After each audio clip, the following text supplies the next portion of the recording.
Got ham you need to use up? This is a perfect mac and cheese dish using ham and peas that you can make for tonight, for tomorrow, or for 2 months from now. This is a make-ahead, freezable dish that's so delicious. Let's get going.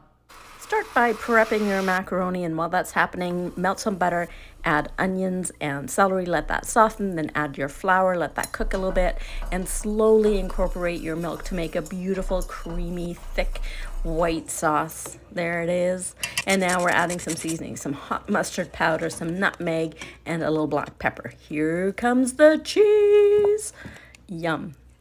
And to that, we are going to add frozen peas and grated carrots, a little bit of ham, and here comes the whole wheat macaroni, because nobody notices when it's in a dish like this.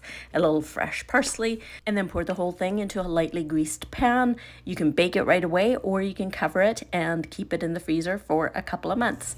If you'd like, you can put a breadcrumb topping on top, make some breadcrumbs with butter and parsley, sprinkle that on top, bake it, and oh, so good. Recipe at gettystewart.com.